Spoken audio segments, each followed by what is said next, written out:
Otherworldly Evil Monarch, Bab 42, Judul, Neraka. Itu bukan untuk mengatakan bahwa kecerdasan keluarga Jun buruk, melainkan orang-orang yang bertanggung jawab atas kecerdasan keluarga Jun digunakan untuk tidak mengirimkan berita apapun kepada Tuan Muda. Terlebih lagi, Tuan Muda ini memang sangat sibuk selama beberapa hari terakhir ini. Jika dia tidak sibuk mencoba menjelajahi rahasia dari pagoda Hongjun yang indah, dia sedang mengawasi pelatihan penjaga rumah. Dia bahkan pergi untuk menyeduh anggur dalam jumlah yang tidak sedikit, yang semuanya saat ini disisihkan untuk fermentasi. Adapun peristiwa yang telah terjadi di kota, baru setelah beberapa hari Jun Xie mengetahuinya. Secara alami, ada alasan mengapa keluarga Jun dapat mempertahankan ketenangannya. Terlepas dari keluarga Tang atau keluarga Li, tidak ada yang memberi keluarga Jun lebih dari pandangan mencurigakan. Mengabaikan debauci terkenal mereka, anggota keluarga Jun terlalu tua, terlalu pincang atau terlalu hilang. Siapa sebenarnya yang bisa mereka kirim? Kakek Jun adalah pria terhormat yang tindakannya dilakukan di siang hari bolong, fakta yang bahkan musuh-musuhnya tidak dapat menyangkal. Tentu, itu tidak mungkin dia. Adapun Jun Moxi, bahkan tindakan mencurigai Jun Moxi akan menjadi aib besar bagi 6 ahli yang mati di jalanan. Siapa yang akan percaya bahwa debauci ini bisa memiliki kemampuan untuk membunuh seorang tingkat perak dan 5 ahli Suan Qi tingkat 9? Namun, tidak semua orang di keluarga Jun selamat. Terima kasih kepada Tuan Muda Jun yang memiliki begitu banyak waktu luang selama beberapa hari terakhir. Dia memutuskan untuk menggunakan waktu itu secara brutal menempatkan penjaga rumah melalui program pelatihan merobek kulit. Namun, tidak satu pun dari mereka menyuarakan keluhan. Alasannya sangat sederhana. Mereka merasa malu, terlalu malu, sedemikian rupa sehingga mereka tidak bisa membuka mulut untuk melakukannya. Jika masing-masing penjaga rumah memiliki selapis kulit sewaan mereka, maka Jun Xie memiliki 3 lapis sewa kulitnya sendiri. Bahkan mungkin lebih. Selama beberapa hari terakhir, menonton pelatihan yang dilakukan Jun Xie sendiri menyebabkan bahkan Jun Hui yang berdarah besi merasakan hawa dingin di tulang punggungnya. Jadwalnya hari itu adalah di dini hari, Jun Xie bangun tepat waktu dan pergi ke halaman. Di sana ia menemukan sudut rahasia untuk bermeditasi. Adapun mengapa dia tidak bermeditasi di kamarnya, dia menginginkan tempat yang bisa menghubungkannya dengan dunia, alam. Udara segar yang dibawa oleh angin pagi adalah anugerah alam. 1 jam kemudian, dia mengikatkan beban ke tubuh, kaki, lengan dan pergelangan tangannya. Setelah itu, ia memulai pelatihannya dalam berbagai gerakan dasar. Pukulan normal, pukulan lurus, kait, pukulan atas. Tendangan normal, tendangan depan, tendangan roundhouse, tendangan sidikik, tendangan belakang. Tidak ada istirahat di antara sesi. Setelah set selesai, ia langsung melanjutkan ke push up, sit up, oblique sit up, duck walk, layup frog, leg stretching, gantung terbalik. Setelah menyelesaikan sesi ini, tubuhnya sudah di titik di mana tidak ada lagi keringat yang bisa keluar. Otot-otot di seluruh tubuhnya diperkuat secara ekstrim. Jika pelatihan ini diberikan kepada orang biasa, bahkan jika orang itu tekun sampai akhir, orang itu akan berakhir kelelahan sampai mati. Namun, ini baru permulaan. Setelah melatih kedua tangan dan kakinya, akhirnya saatnya untuk mulai berlatih beberapa gerakan seni bela diri, masing-masing dilakukan dengan cermat.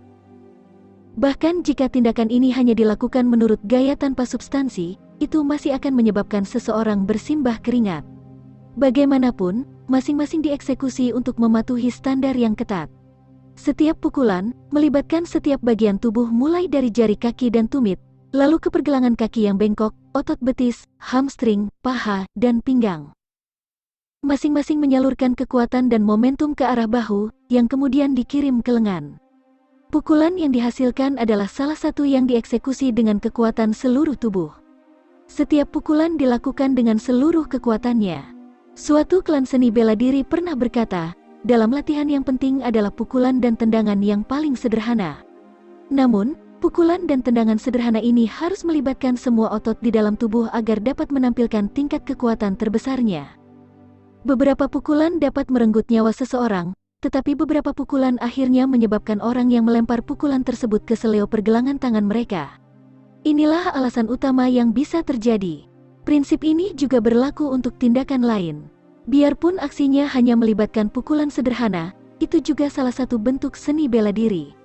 Dasar seni bela diri adalah pelatihan gerakan sederhana. Puncak seni bela diri juga mengikuti prinsip yang sama, menjadi satu dengan alam.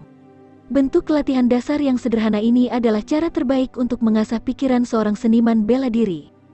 Adapun Jun Xie, dia mengikat tubuh dan anggota tubuhnya dengan beban, meningkatkan tingkat kesulitan 10 kali lipat. Jumlah energi yang dibutuhkan bahkan melebihi itu. Namun, tingkat pelatihan yang sulit ini hanyalah hari pertama pelatihan formal Jun Xie. Pertarungan sengit di tengah hujan telah melahirkan keinginan mendesak untuk meningkatkan kekuatannya. Tubuh ini terlalu lemah. Setelah menyelesaikan seluruh program pelatihan pagi, semua penjaga rumah keluarga Jun berkumpul di hadapannya. Maka dimulailah pelatihan pahit dan neraka mereka. Selain itu, Jun Xie akan berpartisipasi dalam setiap rangkaian pelatihan yang dia perintahkan. Dia berlatih bersama mereka dan menyelesaikannya bersama mereka. Kumpulan pelatihan ini adalah yang berasal dari kehidupan masa lalunya, yang bertujuan untuk menghasilkan pembunuh bayaran, yang sebanding dengan pelatihan dari neraka. Beberapa akan rela melompat ke neraka daripada menanggung bentuk pelatihan yang jahat ini. Rekan-rekan seperguruan Jun Xie pernah menyebarkan kata-kata ini secara rahasia. Lebih baik mengelilingi istana Raja Yama 9 kali, daripada membiarkan Raja Iblis yang bertanggung jawab atas pelatihan. Terbukti, metode pelatihan Jun Xie benar-benar mengerikan. Jun Xie terus mengulang pada dirinya sendiri. Jika aku ingin mendapatkan kekuatan yang tidak ada tandingannya di dunia, maka aku harus terlebih dahulu memiliki keuletan dan ketekunan yang tidak tertandingi di dunia. Kalau tidak, aku mungkin juga melupakannya. Setelah itu aku harus berkeringat dan bekerja lebih keras daripada orang lain. Kalau tidak, aku mungkin juga melupakannya. Hanya setelah keduanya selesai, dapatkah seseorang memenuhi syarat untuk berbicara tentang peluang? Tanpa kerja keras, bahkan jika ada kesempatan untuk tampil di hadapan seseorang, orang itu tetap tidak akan bisa menangkapnya. Mengharapkan dewa muncul dan mengangkat diri sendiri untuk menjadi abadi adalah fantasi yang tidak realistis. Bahkan jika seseorang diberkahi dengan keberuntungan terbaik di dunia, memegang harta paling kuat di alam semesta, tanpa kerja keras, orang itu pada akhirnya tidak akan berarti apa-apa. Jika seorang pengemis ingin bekerja keras, maka dia bisa meninggalkan jejak sejarah seorang jenderal yang hebat. Seorang jenderal hebat yang tidak bekerja keras juga bisa meninggalkan jejak dalam sejarah, tetapi tanda itu akan menjadi salah satu kerugian dan kemasyhuran yang mengerikan. Untuk menaklukkan orang lain, dan bahkan seluruh dunia, pertama-tama seseorang harus mampu menaklukkan dirinya sendiri. Ini adalah kondisi minimal mutlak. Setelah menyelesaikan pelatihan khusus untuk dirinya sendiri, dia meminta penjaga rumah menjalankan 20 putaran di sekitar tempat latihan. Jun Xie sendiri berlari tidak kurang dari mereka. Hal yang sama berlaku untuk sesi pelatihan lainnya. Dengan keadaan tubuhnya saat ini, Jun Xie akhirnya menjadi yang terakhir di setiap sesi, tetapi di setiap sesi pelatihan, dia dengan gigih bertahan sampai akhir. Setelah menyelesaikan hari pertama pelatihan, Jun Xie kelelahan di luar alam kesadaran. Namun, kebanggaan pembunuh peringkat emas dan martabat Raja Iblis mendukungnya, memungkinkan dia untuk tidak menyerah atau hancur sampai akhir. Meskipun tubuh ini telah menjalani proses full rending meridian cleanser, Jun Xie ingin melatih tubuh ini ke titik kesempurnaan secepat mungkin. Hanya setelah setiap otot di tubuhnya telah dikoordinasikan dengan tepat, itu dapat dianggap telah memenuhi persyaratan tingkat terendah Jun Xie. Tetapi bagaimana ini bisa dicapai? Melalui keringat. Bagi mereka yang tidak bekerja keras, bahkan jika buah ilahi jatuh dari surga kepada mereka, mereka hanya akan dihancurkan sampai mati oleh buah ilahi ini.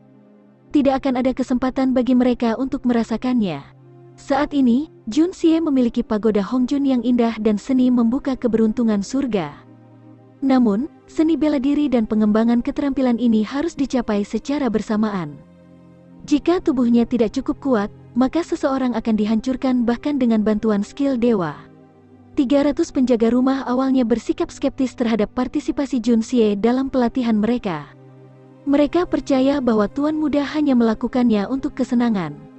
Melihat dia terhuyung-huyung hampir runtuh sejak awal, mereka semua terkekeh dalam hati mereka, yakin bahwa dia tidak akan bisa bertahan untuk waktu yang lama. Beberapa dari mereka memutuskan untuk memulai taruhan, membahas tentang tarif dan peluang saat mereka berkeringat dan berlatih.